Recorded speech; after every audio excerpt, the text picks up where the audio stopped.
நேயர்களே, தற்போது நடந்து கொண்டிருக்கக்கூடிய இஸ்ரேல் மற்றும் ஈரானுடைய தாக்குதல்கள், இதனை தாண்டி ஒரு போர்க்கால நடவடிக்கைகளுடைய முடிவுகள் எப்படி இருக்கும்? அமெரிக்காவும் இஸ்ரேலுடைய நிலைப்பாடுகள் என்ன? ஈரானுடைய நிலைப்பாடு என்ன? இதனுடைய முடிவு எப்படி இருக்கும்?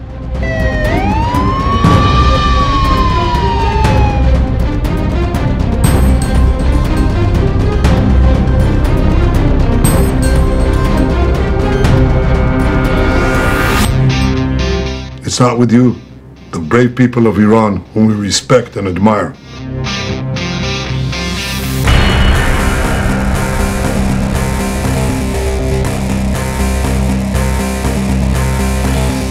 பொதுவாக சில பெரும்பாலான காணொளிகளில் தாக்குதல்கள் குறித்த அதிக செய்திகள் வந்திருப்பது பெரும்பான்மும் ஈரானுடைய கைகள் இந்த போரில் ஓங்கியிருப்பதை நாம் தற்போது அவதானிக்கக்கூடியதாக இருக்கிறது. அதே நேரம் இஸ்ரேலுடைய தாக்குதலும் ஒரு மட்டுப்படுத்தப்பட்ட அளவிலும் கூட பல இடங்களில் ஈரானை தொடர்ந்து தாக்கி வருவதையும் நாம் பார்க்க முடிகின்றது. நேற்றைக்கு பெரும்பான்மையாக சில சேனல்களில் ஈரானிலிருந்து தெஹ்ரானிலிருந்து மக்கள் வெளியேறினார்கள் என்ற ஒரு செய்தி பரப்பப்பட்டதாகவும், உண்மையில் அப்படிப்பட்ட ஒரு சூழல் அங்கு இல்லை என்றும் தகவல்கள் தற்போது உறுதி செய்யப்படக்கூடியதாக இருக்கிறது. லண்டனிலிருந்து வெளியாகிய ஒரு மிக முக்கியமான ஒரு செய்தி, அதில் ஈரானிடத்தில் மிசைல் பலம் மட்டும்தான் இருக்கிறது, அவர்களிடத்தில் எந்த பலமும் இல்லை என்றும் கூட சிலர் தகவல்களை பரப்பி வருகிறார்கள். உண்மையிலேயே பார்க்க போனால் இராணுவ நிலைப்பாட்டில் இஸ்ரேல் மிகப்பெரிய வல்லாதிக்க சக்தி என்பதிலும், அவர்களுக்கு அடிப்படையான ஊன்றுகோலாக அமெரிக்கா எல்லா நிலைகளிலும் ஆதரவு கொடுத்து வருவது உள்ளங்கையில் நெல்லிக்கனிக்கு ஒப்பானது. கைப்புண்ணுக்கு கண்ணாடி எதற்கு என்று சொல்வதை போன்று அதில் எந்த மாற்றமும் இல்லை. அமெரிக்கா மத்திய கிழக்கில் தனக்கு மிகப்பெரிய சர்வாதிகார தலைமைக்கு உத்தரவிடுவதற்கு, அச்சுறுத்துவதற்கு இஸ்ரேலை அவர்கள் அங்கே நிலைப்படுத்தி இருக்கிறார்கள். இப்பொழுது சில தாக்குதல் விவகாரங்களை சொல்லிவிட்டு இந்த அரசியல் பகுதியினுடைய 50வது சதவீதமாக, அதாவது பிற்பகுதியில் நான் சில விஷயங்களை உங்களுக்கு சொல்ல போகிறேன். 300 நிலைகளை நேற்று விடியற்காலம் திங்கட்கிழமை தாக்குதலை நடத்தினார்கள். அதில் இதுவரை நடத்திய ஆயிரக்கணக்கான நிலை தாக்குதல் கடந்த 72 மணி நேரத்தில் 2 நாடுகளும் தாக்கி கொண்டது. 200க்கும் மேற்பட்டவர்கள் ஈரானில் இறந்து போயிருக்கிறார்கள். அதை போன்று 500க்கும் மேற்பட்டவர்கள், 300க்கும் மேற்பட்டவர்கள், இந்த கணக்கில் சில வித்தியாசங்கள் இருக்கலாம். எப்படியோ பெரும் அளவில், சிறிய அளவில், மத்திய தர அளவில் ஈரானில், டெஹ்ரானில், அதை சுற்றிய பல பகுதிகளிலும் காயம்பட்டிருக்கிறார்கள். இங்கே ஈரான் 280 என்று அறிவிக்கின்றது. ஆனால் எந்த ஒரு தகவலையும் அறிவிக்காமல் மையப்படுத்தி அந்த நாட்டு ஊடகங்களுக்கு பெரும் தடை ஏற்படுத்தி இருக்கிற இஸ்ரேலுடைய விவகாரத்தை நீங்கள் புரிந்து கொள்ளத்தான் வேண்டும். அவர்களுடைய அஃபீஷியல் வெளிப்புறமாக அவர்கள் அனுப்பப்பட்ட டிஸ்க்ளோஸ்ட் 26 பேர் மட்டுமே இதுவரை இறந்திருக்கிறார்கள் என்று சொன்னாலும், அதில் ஒரு 0 அதற்கு மேலும் சேர்த்து கொள்ளலாம் என்பதுதான் உண்மையான நிலையாக இருக்கிறதும் சர்வதேச போரியல் ஆர்வலர்களின், ஆய்வாளர்களின் கருத்து கணிப்பாக இருக்கிறது. நேற்று ஈரான், இஸ்ரேல் 2 நாடுகளும் மாறி மாறி நடத்திய தாக்குதலில் இஸ்ரேலுடைய அறிவிப்பின்படி 8க்கும் மேற்பட்டவர்கள் கொல்லப்பட்டார்கள். 220 பேர் ஈரானில் மரணமடைந்திருக்கிறார்கள். இதில் 70க்கும் மேற்பட்ட பெண்கள், குழந்தைகள், சாதாரண மக்கள் இறந்து போனதாகவும் நேற்று திங்கட்கிழமை ஈரான் அறிவிப்பு செய்கிறது. பொதுவாக ஈரானுடைய மாஷாத் ஏர்ஃபோர்ஸ் மிக முக்கியமான டார்கெட்டுக்கு உள்ளானதாகவும் நாம் பார்க்க முடிகின்றது. அதாவது ஈரானுடைய நியூ வேவ் மிசைலுடைய அட்டாக்கின் மூலமாக 2வது செய்தியில் இஸ்ரேலுடைய டிக்கவ், ஹைஃபா, ஃபித்தவ், பென்னை பெரக் போன்ற பல இடங்கள் மிக முக்கியமாக கடும் தாக்குதலுக்கு உள்ளாகிறது. கடும் அழிவை சந்தித்தது. ரியூட்டனுடைய செய்திகளின் அடிப்படையில் இந்த ஏர்கிராஃப்ட் நிமிட்ஸ் அமெரிக்கா தனது அதாவது கடல் படைகளை இன்டர்நேஷனல் லெவல்ல மூவ் பண்ணிட்டு இருக்கிறதாகவும் ஒரு செய்திகளை ரியூட்டர் வெளியாகி இருக்கிறது. தற்போது இது ஒரு ஜியோ பொலிட்டிக்கல் கிரைஸாக மாறி இருக்கிறது என்பதில் உண்மையும் இருக்கிறது.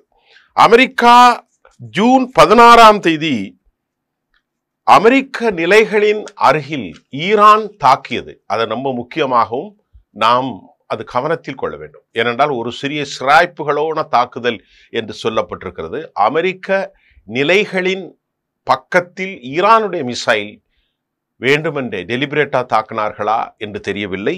தாக்குதல் நடந்திருக்கிறது. America considered was target. June 15 16 பின்பு இந்த நிகழ்வுகளையும் நேற்று முன்தினம் நடந்ததாகவும் ஞாயிற்றுக்கிழமை நாம் பார்க்கிறோம். இதுக்கு இடையில துருக்கியினுடைய எர்டோகன் புட்டினோடு இந்த பிரச்சனைகளை குறித்து மிக தீவிர ஆலோசனை ஒன்று நடத்தியிருப்பதாகவும் கூட செய்திகள் வெளியாகி இருக்கிறது. மிக முக்கியமாக இஸ்ரேலுடைய கணக்கின்படி, பெஞ்சமின் நெதன்யாகுடைய கணக்கின்படி ஆயிரக்கணக்கான இன்னும் மிசைல்கள் ஈரானில் இருப்பதாக, ஈரானுடைய ஆர்சனல் ஆயுத குவியல்கள் மத்தியிலே பலதரப்பட்ட மிசைல்கள் இருக்கிறது. நான் நேற்று சொன்னேன், அல்லது ஹஜ் கசம் போன்றவர்கள், அதே போன்று கதர் போன்றவை, அதே போன்று ஷேக் ஷாஹின் 3, பாவா, இன்னும் நிறைய மிசைல்கள் உங்களுக்கு சொல்லிக்கொண்டே தான் இருந்தேன். அவ்வளவும் அங்கே அவர்களிடத்தில் இருக்கிறது. ஒவ்வொன்றும் துல்லியமாக தாக்கக்கூடியவை, ஒவ்வொன்றும் ஒன்றை விட வித்தியாசமானவை. இது மிக முக்கியமாக ஒரு சமநிலையான 10 மாடி கட்டடங்களை அடித்து நாசம் செய்கிறது என்பதில் நீங்கள் புரிந்து கொள்ளுங்கள்.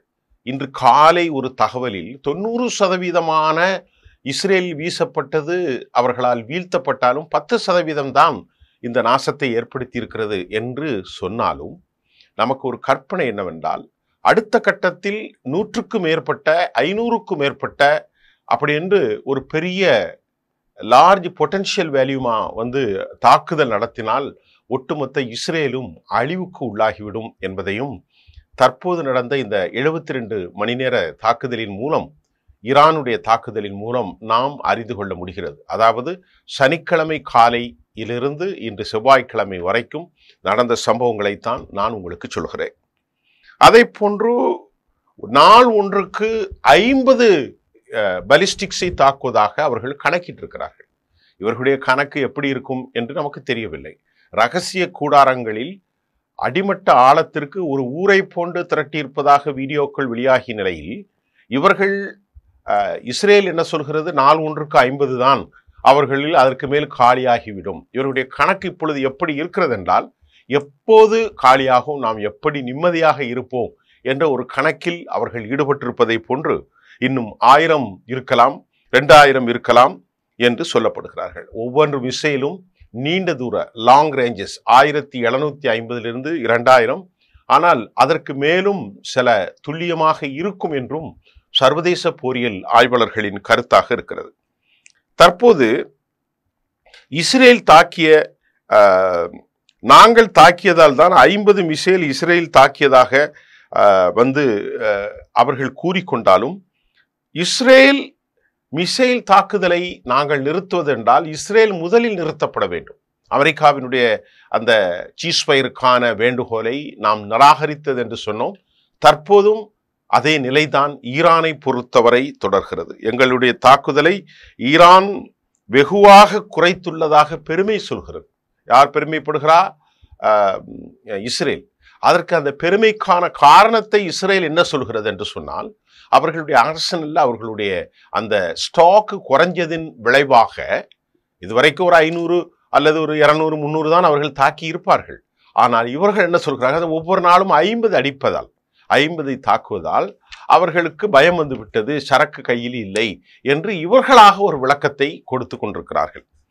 அதே சமயம் நேற்றைக்கு ஈரான் சில்லிங் வார்னிங், மிக கடூரமான வார்னிங் டு இஸ்ரேல் ஆன்கோயிங் வார், தற்போது நடந்து கொண்டிருக்கக்கூடிய இந்த போரை பற்றி மிக கடுமையான ஒரு எச்சரிக்கையை ஈரான் இஸ்ரேலுக்கு வெளியிட்டிருக்கிறது. இஸ்ரேல் நிறுத்தும் வரை நாங்கள் போரை நிறுத்தப் போவதாக அல்ல, அதுவரை சமாதானமும் எங்களுக்கு இல்லை. இஸ்ரேல் ஆயுதத்தை மௌனியாக்கி அவர்கள் ஓய்ந்து படுத்த பின்புதான் நாங்களும் நிறுத்துவதை பற்றி ஏசியிருப்போம்.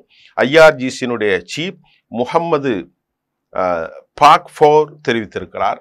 ஏற்கனவே சுலைமான் கசீமுடைய மரணத்திற்கு பின்பு, கசீம் சுலைமான் சலமியுடைய மரணத்திற்கு பின்பு உடனடியாக உச்சபட்ச தலைவர் அலி கொமினி ஐஆர்ஜிசியினுடைய தலைமை பொறுப்பிலும், முப்படைகளுக்கான தலைமை பொறுப்பிலும், இன்டெலிஜென்ஸுக்கான தலைமை பொறுப்பிலும் அவர்கள் ஆட்களை நியமனம் செய்திருக்கிறார்கள்.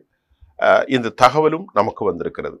ஜூன் 16ஆம் தேதி இஸ்ரேலுடைய தாக்குதலை குறித்து தொடர்ந்து தாக்கும் newly appointed IRGC chief the key Israel areas has been hit retaliatory strikes என்ற ஒரு செய்தியும் உருவாகி இருக்கிறார். அதாவது புதிய ஐஆர்ஜிசியினுடைய ஹுசைன் சலமியினுடைய மரணத்திற்கு பின்பு, அசாசினேஷனுக்கு பின்பு அவர் பதவியேற்றவுடன் புதிய பழிவாங்கும் நடவடிக்கைகளை ஐஆர்ஜிசி இஸ்ரேலின் பல பகுதிகளில் தரமான தாக்குதலை நடத்தியிருப்பதாகவும் கூட சர்வதேச செய்திகளை நான் உங்களுக்கு சொல்லுகிறேன்.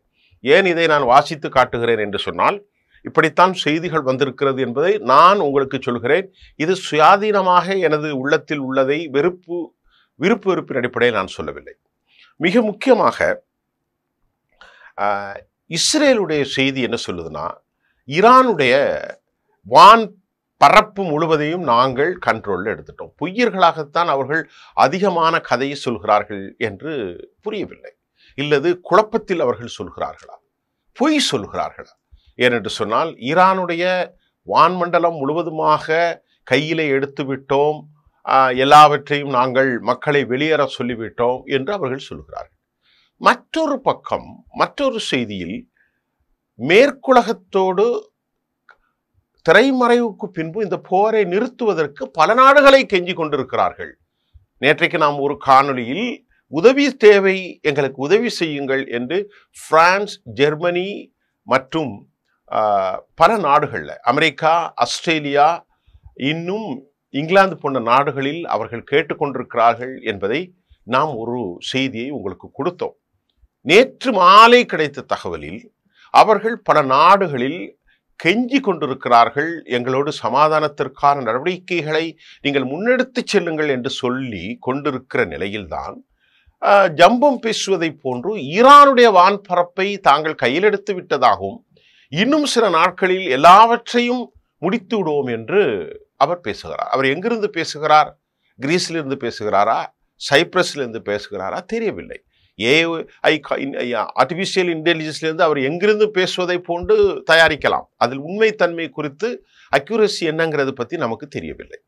ஆனால் ஈரான் ஏர் கண்ட்ரோல் எடுத்திருக்கிறது என்றால், இவர் சொன்ன பிறகு நூற்றுக்கணக்கான மிசைல்ஸினுடைய தாக்குதல் ஈரானுடைய டெல் அவீவ் அழிவை சந்தித்திருக்கிறது. இன்று காலை கூட நாம் இந்த நிகழ்ச்சிக்கு முன்னால் பார்க்கின்ற போது சேட்டலைட் இமேஜி செய்மதியினுடைய படத்தகவல்களை பார்த்தால் ஆச்சரியமாக இருக்கிறது. சின்ன காசாவாக அல்லது சமநிலை காசாவாக டெல் அவீவினுடைய, நான் நேற்று சொன்ன பைத்தியாம் போன்ற பகுதி, ரெஹோவாத் மற்றும் பல பகுதிகள், ஹைஃபா போன்ற பகுதிகள் உருக்குலைந்திருக்கிறது. அந்த உருக்குலைந்தில் இராணுவ தளங்கள், இராணுவ நிலைகளை, மேனுஃபேக்சரிங் ஹப், பொதுமக்கள் வாழும் இடங்கள் இன்று காலை பற்றி எரிகிற காட்சி அதிகாலையிலே வீடியோ காணொலிகளாக வெளியானதையும் நாம் பார்க்கிறோம். இதற்கிடையில் தெஹ்ரானுடைய ஏர்ஃபோர்ஸ் கண்ட்ரோலை பண்ணிட்டோம்னு சொன்ன பிறகு பெஞ்சமின் நெத்தன்யாகு பின்பு கீழே அவர் சொல்கிறார், எங்களுடைய இலக்கு 3. ஒன்று நியூக்ளியர், இதை அழிப்பது. அடுத்து இரண்டாவது சொல்லுகிறார் மிசைல் த்ரெட்ஸ். அப்ப மிசைலின் மூலம் அவருக்கு எந்த அளவுக்கு அச்சம் இருக்கிறது, பாதிப்பு இருக்கிறது என்பதை அவரே தெரியாமல் சொல்கிறார். எப்பொழுதுமே எந்த ஒரு மனிதனும் பொய் சொல்லி கொண்டே இருக்க முடியாது. அவனை அறியாமல் உண்மைகள் தானே ஆக வேண்டும். திட்டமிட்டு ஒருவன் தொடர்ந்து ஒரு 10 நிமிஷம் உண்மை பொய் சொல்லுங்கன்னு சொன்னா சொல்ல முடியாது, உண்மை வந்துடும். அப்படித்தான் நெத்தன்யாகு நியூக்ளியர் த்ரெட்ஸை நாங்கள் இல்லாமல் ஆக்குவோம், எங்களுடைய குறி 1. இரண்டாவது குறி மிசைல் த்ரெட்ஸ்.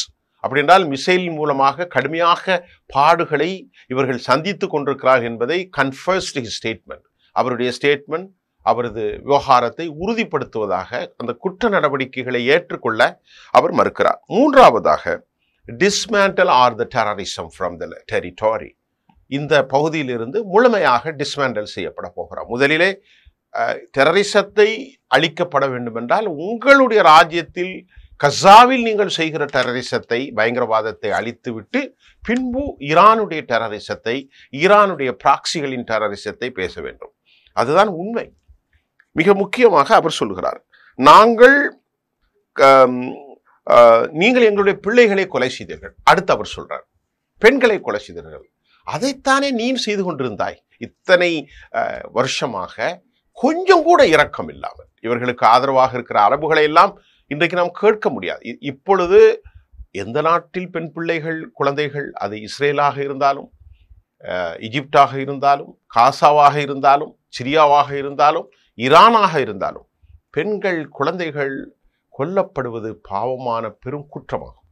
இது இன்றைக்கு இஸ்ரேலுக்கு நடந்திருக்கிறதால் அவன் கொதிக்கின்றான். இதைத்தான் 60,000க்கும் மேற்பட்ட பெண்களையும் குழந்தைகளையும் கொலை செய்கிற போது இந்த உலகம் காணாமல் போனது வேறு, அவனோடு பயணிக்கிற அரபுகள் இருக்கிறார்களே இவர்கள் காணானது உலகம் தோண்டி அழியும் காலம் வரைக்கும் ஒரு மிகப்பெரிய ஜெனோசைட். ஆர்மேனியன் படுகொலை இந்த படுகொலைக்கெல்லாம் மேலான படுகொலை இதுதான் இருக்க முடியும். அதிலும் சவுதி அரேபியா, துருக்கி போன்ற நாடுகள் இதில் பாராமுகமாக யுனைடெட் அரபு எமிரேட்ஸ் இந்த படுகொலைக்கு ஆயுதங்களை அமெரிக்கா கொடுத்து வந்த நேரத்திலும் 4 டிரில்லியன்களை கொடுத்தார்களே, இதை போன்றதொரு படுகொலை இஸ்ரேல் செய்வதை தாண்டி 500,000 கோடி மடங்கு கொடூரமானது. அதை உலக மக்கள் புரிந்துதான் இருக்கிறார்கள். அடுத்து இவர் சொல்கிறார், தெஹ்ரான் மக்களை, யாரு, நெதன்யாகு, நீங்கள் வெளியேறுங்கள் என்று சொல்கிறார். இப்போ நாம் இந்த அலசல் பகுதிக்கு வந்துடுவோம். முதல் 16 நிமிடம் நிலைகளை சொல்லியிருக்கிறேன். இன்னும் அடுத்தடுத்து நிறைய தரப்போகிறேன். இந்த தெஹ்ரான் மக்களை வெளியேறுங்கள் என்று இவர் சொல்வதற்கு முன்பு உண்மையிலேயே நடுநிலையான சில மேற்கத்திய காணொலிகளில் நாங்கள் பார்க்கிற போது 40 லட்சத்திற்கும் மேற்பட்ட மக்கள் வடக்கு மற்றும் இஸ்ரேல், டெல் அவீவ், ஹைஃபா, இன்னும் அதை சுற்றிய மிக முக்கியமாக சபர்பன் ரீஜன்ஸ்ல இருந்து ஓடிக்கொண்டிருக்கிறார்கள். அமெரிக்காவினுடைய மேக்பீப் அவர்களும் கூட ஒரு இரவு 5 முறை ஓடிக்கொண்டிருந்தேன் என்று சொன்னார்.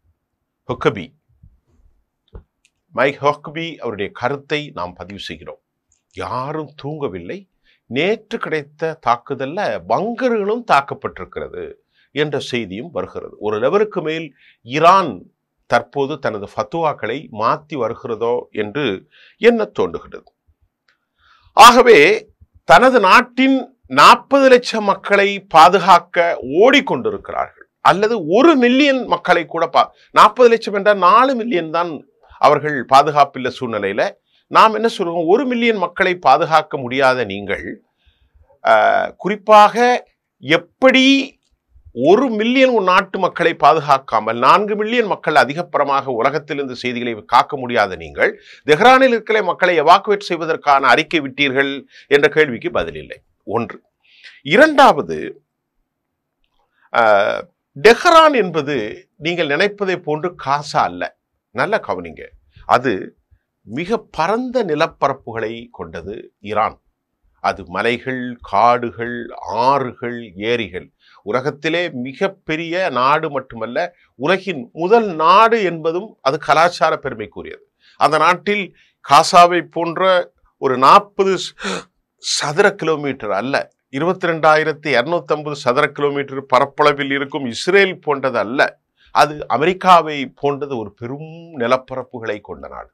அங்கே மக்கள் பாதுகாப்பாக எங்க வேண்டாலும் செல்லலாம்.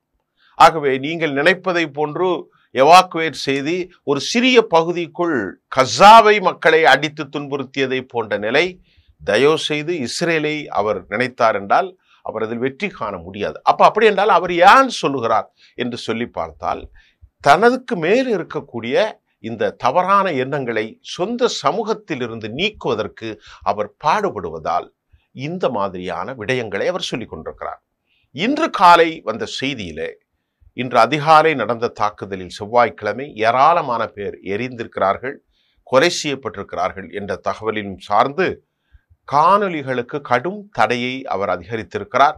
நேரடியான ஒளிபரப்புக்கு இஸ்ரேலில் தடை ஏற்படுத்தப்பட்டிருக்கிறது.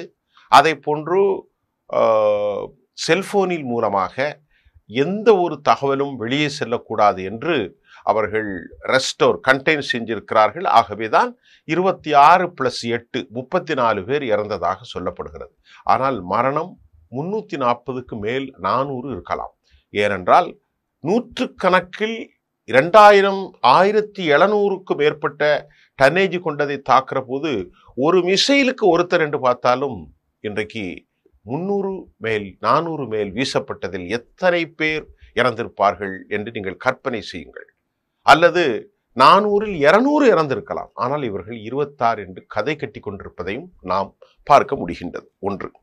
இரண்டாவது, அவருடைய நாட்டினுடைய இராணுவத்திற்கு பாராட்டுகளை வேறு தெரிவித்திருக்கிறார். நாங்கள் எதிரிகளை வெற்றி பெற்றுள்ளோம் என்று சொல்கிறார். சொல்லிக்கொண்டே இருக்கிற போது குண்டுகள் வீசப்பட்டு கொண்டிருக்கிறது. குண்டுகள் அல்ல, மிசைல்ஸ் வீசப்பட்டு கொண்டே இருக்கிறது. Doing amazing job. யாரை சொல்கிறார்? அவர் நாட்டில் உள்ள இராணுவ வீரர்களையும் பைலட்ஸையும் கிரவுண்ட் க்ரூஸ் எல்லாவற்றையும் பாராட்டுகிறார். அவர்களை கடவுள் ஆசீர்வதிப்பனாக என்று சொல்கிறார்.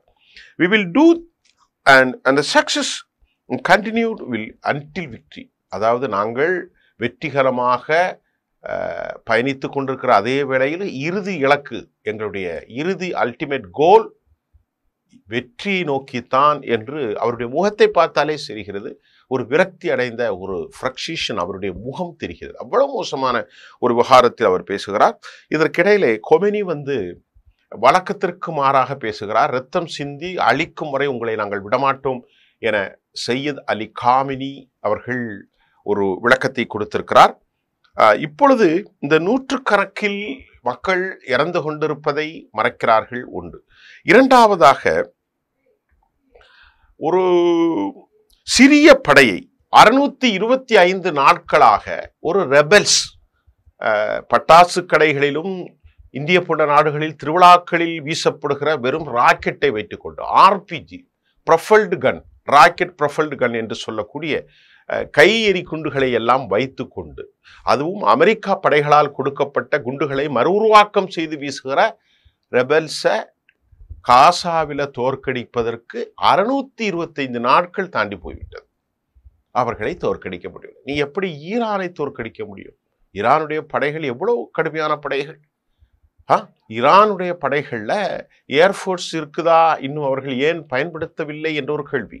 இந்த மிசைல்ல இன்னும் பயங்கரமான சூழல் இருப்பதாகவும் ஒரு சூழல், கடைசியில அணு ஆயுதங்களை வீசப்போவதாகவும் செய்தி வருகிறது.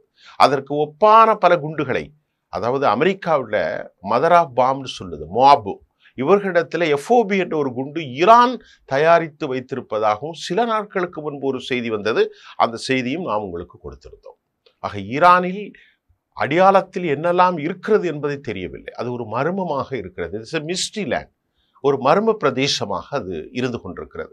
ஆக இவர்கள் வெளியே வீசுவது அந்த 1700 கிலோமீட்டரில் இவ்வளவு மரணங்களை சந்தித்து கொண்டிருக்கக்கூடிய இவர்கள் என்ரிச் செய்யப்பட்டு 9 குண்டுகளை தயார் நிலையில் இந்த வாரம் அடுத்த வாரம் போகிறார்கள். 625 நாட்களாக தோற்கடிக்க முடிக்கிற வெறும் சாதாரண ஒரு படைகளை நீங்கள் ஈரானிய படைகளை எப்படி தோற்கடிக்கப்பார்கள்? 60,000 படைகளை தோற்கடிக்க முடியாது. நீங்கள் 6 லட்சத்திற்கு மேற்படாத லேண்ட் ஃபோர்ஸாக இருக்கக்கூடிய கிரவுண்ட் ஃபோர்ஸையும் தோற்கடிக்க முடியாது. அவர்களுடைய மிசைலையும் தோற்கடிக்க முடியாது. கப்பற்படையும் தோற்கடிக்க முடியாது. இன்னும் தற்கொலை படைகளையும் தோற்கடிப்பதற்கு சாத்தியமில்லை என்பதுதான் உண்மை. இரண்டாவது, அமெரிக்காவினுடைய ஹரி ட்ரூமன் ஹூதிகளிடத்திலே பணிந்து பயந்து ஓடிய கதை உண்டு. தற்போது அமெரிக்காவுடைய எந்த அடிப்படையில் ஈரான் மீது குண்டுவீச்சுகளை அவர்கள் தடுத்து நிறுத்தப் போகிறார்கள்? ஈரானுடைய பிராக்சியாக இருக்கும் ஹவுதிகளிடத்திலே சாசனத்தை எழுதி கொண்டு ஓடினார்கள் அமெரிக்கர்கள். அமெரிக்கர்களுக்கு ஒரு பெரும் சாபக்கேடு ஒன்று உண்டு. என்னவென்றால், ஆயுதங்கள் பலபலத்தில் இருந்தாலும் கூட அவர்கள் கால் வைத்த இடம் எங்கும் வெற்றி பெற்றதாக சரித்திரம் இல்லை. ஈராக்கிலும் அவர்கள் வெற்றி பெற்றதாக சரித்திரமில்லை. அதே போன்று அவர்களுடைய ஆயுதங்களால் இன்றைக்கு போரை நடத்தி கொண்டிருக்கிற காசாவிலும் அவர்கள் வெற்றி பெற்றதாக சரித்திரமில்லை. அஸ்ரப் கான் இடத்திலே ஆட்சி ஒப்படைத்து விட்டு பறந்த நேரத்தில் 18 வருஷமாக போராடி முஜாஹிதீன்கள் போராட்டம், ரஷ்யா 10 ஆண்டுகளில் தோல்வியடைந்த பின்பும் அமெரிக்கா 18 வருஷத்தில் தோல்வியடைந்து ஆப்கானிஸ்தானிலிருந்து வெளியேறிய சரித்திரமில்லை. லிபியாவில் இன்றைக்கு 6 போராக்குழார்கள் கடாஃபியை வெளியேற்றி அங்கேயும் இவர்கள் சரித்திரமில்லை. மேற்கு ஆப்பிரிக்காவிலும் சரித்திரமில்லை. வியட்நாமிலும் சரித்திரமில்லை, இன்று ஈரானிலும் அவர்கள் வெற்றி பெறப் போவதில்லை. ஏனென்றால் ஒரு சபிக்கப்பட்ட இராணுவமாக அமெரிக்கா இருக்கிறார்கள். அமெரிக்கா உலகத்தில் பெரிய இராணுவம், 1000 லட்சம் பில்லியனை அவர்கள் ஸ்பெண்ட் பண்றாங்க. ஆனால் தரைப்போரில் அவர்கள் எங்கும் வெற்றி பெற முடியாது. அது சாத்தியமே இல்லை என்பதை ஆப்கானிஸ்தான், லிபியா, ஈராக், சமீப காலமாக இன்றைக்கு காசாவிலும் அமெரிக்கா தான் போர் செய்து கொண்டிருக்கிறது என்பதையும் நான் உங்களுக்கு சொல்லிக்கொள்ள கடமைப்பட்டிருக்கிறேன். இதையெல்லாம் நமக்கு கண் முன்னால் இருக்கிற உண்மைகள். ஹூதிக்களோடு எழுதி கொடுத்து விட்டு சென்றார்கள், வேண்டாமப்பா, ஹொர்முஸ் வளைகுடாவில், ரெட்சி பகுதிகளில், பரசீக வளைகுடாவில் எங்களை விட்டுருங்கோ அப்படின்னு சமாதானம் பேசுனதுனால பிராக்சிகளாக இருக்கக்கூடிய ஹூதிக்கள் அல்லது ஹவுதிக்கள் ஏமனிலிருந்து அமெரிக்காவை தாக்காமல் தப்பிவிட்டார்கள். இது நேற்று நடந்த உண்மை. ஆக இந்த அமெரிக்கா இனி எதுவும் செய்துவிடும் என்பதெல்லாம் கற்பனை கூட இஸ்ரேலுக்கு அது சாத்தியமில்லை. ஆனால் வருவார்கள். முதலில் அழிவை பார்த்திருக்கக்கூடிய பலஸ்தீனம் கடும் கோபத்தில் இருப்பதாகவும் நாம் அறிந்து கொள்ள இஸ்ரேல் கடுமையான கோபத்தில் இருப்பதாகவும் மக்கள் வெகுண்டு இப்படிப்பட்ட ஒரு அழிவை அவர்கள் வாழ்நாளிலே பார்க்கவில்லை.